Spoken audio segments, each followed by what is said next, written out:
ఇంకా ఆ యేసు ప్రభు వారిని గురించి కొన్ని విషయాలు మీకు తెలియజెప్పాలని ఈ ప్రాంతానికి వచ్చి ఉన్నామండి.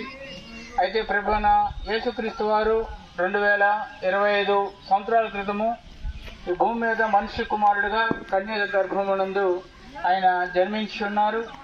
ఆయన 33.5 సంవత్సరములు ఆయన భూమి మీద జీవించి ఆయన మరి సిలువలో తన రక్తమంతా కూడా కార్చి ఆయన మరణించి మరల 3వ రోజున పునరుద్ధానుడై సజీవుడిగా సమాధిని గెలిచి తిరిగి లేచి దేవుడు ప్రభు అయిన యేసుక్రీస్తు వారు.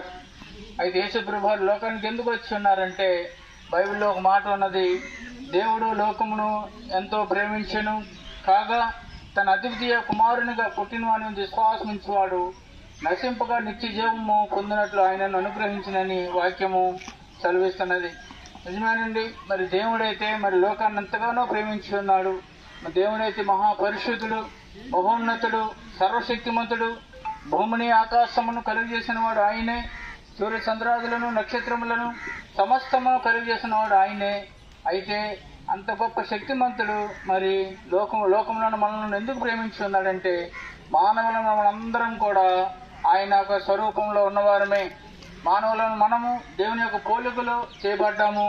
అయితే దేవుని యొక్క పోలికలో చేయబడ్డ మనుషులను ఆయన ఎందుకు ప్రేమించి ఉన్నాడంటే మరి మానవుడు పాపం ద్వారా మరి అగ్నిగుండానికి నరకానికి వెళ్ళిపోతున్నాడని దేవుడు మరి మానవుడిని ప్రేమించి మరి ఆయన తన అతిథిగా కుమారునిగా పుట్టిన యేసు ప్రభువుని విశ్వాసం ఇచ్చడకు మరి యేసు ప్రభువారిని మనకి ఆయన అనుగ్రహించి ఉన్నాడు. అయితే యేసు ప్రభువుని ఎందుకు విశ్వాసం ఉంచాలి అంటే మరి మానవుని యొక్క పాపాన్ని పరిహారం చేసిన వారు ప్రభు అయిన యేసుక్రీస్తు వారే. ఆయన ఈ లోకానికి వచ్చి మనందరి కొరకు ఆయన సిలువలో తన అమూల్యమైన రక్తాన్ని ఆయన చిందించి ఉన్నాడు. ఆయన చేతులు మేకులు కొట్టబడ్డాయి, కాళ్ళకు మేకులు కొట్టబడ్డాయి, ఆయన తలకు ముళ్ళ కిరీటము పెట్టబడింది. ఈ విధంగా ప్రభు అయిన యేసుక్రీస్తు వారు మరి సిలువలో మరి ఎంతో ఘోరమైన శిక్ష భరించి ఆయన మరి మరణించి మరి 3వ రోజున పునరుద్ధానుడు సజీవుడిగా తిరిగి లేచినారు ప్రభు అయిన యేసుక్రీస్తు వారు. సహోదరుడా, మరి యేసు ప్రభు వారు మరి ఆయన రక్తాన్ని సిలువలు ఎందుకు చిందించాలి అంటే మరి మానవుని యొక్క పాప పరిహారం కొరకే. మరి మానవునికి పాపానికి ఎందుకు పరిహారం చేయాలంటే మరి మానవుడు పాపం ద్వారా మరణించి అగ్నిగుండానికి నరకానికి మానవుడు వెళ్ళిపోతున్నాడు.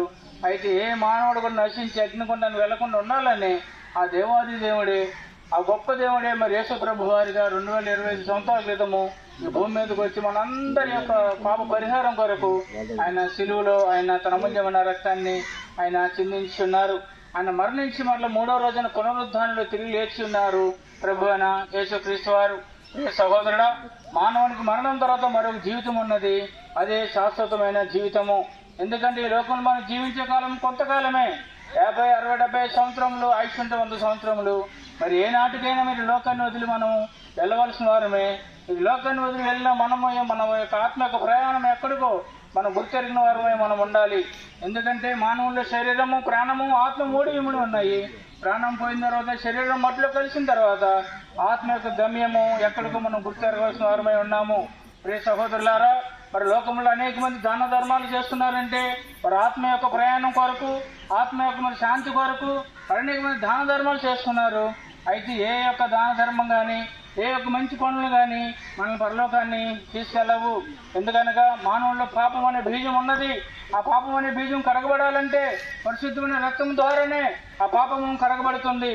అయితే ఆ పరిశుద్ధమైన రక్తం ఎవరిది ఉన్నది అని మనం గమనించినట్లయితే మరి భూమి మీద జీవించిన వారిలో ఎవరిలో కూడా పరిశుద్ధత అనేది లేదు. ప్రభు అయిన యేసుక్రీస్తు వారిలోనే ఆ పరిశుద్ధత అనేది ఉన్నది. ఎందుకంటే ప్రభు అయిన యేసుక్రీస్తు వారు ఆయన పుట్టుకలో పాపము లేదు. ఆయన కన్యక గర్భమునందు పరిశుద్ధాత్మని ద్వారా ఆయన జన్మించి ఉన్నాడు. ఆయన జీవించిన 33 సంవత్సరములు ఎంతో పరిశుద్ధుడిగా ఆయన జీవించి ఉన్నాడు. లోక రక్షణార్థము, పాప పరిహారార్థము, మానవుని యొక్క రక్షణార్థము ఆయన తన పవిత్రతను ఎక్కడ కూడా పోగొట్టుకోలేదు, తన పరిశుద్ధతను ఎక్కడో పోగొట్టుకోలేదు.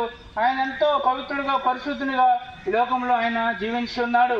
కామ, క్రోధ, మద, మత్సర సమస్తమును ఆయన జయించి పాపం లేనివాడికి లోకంలో జీవించి మానవుల రక్షణార్థము తన అమూల్యమైన రక్తాన్ని, పరిశుద్ధమైన రక్తాన్ని సిలువను ఆయన చిందించున్నారు.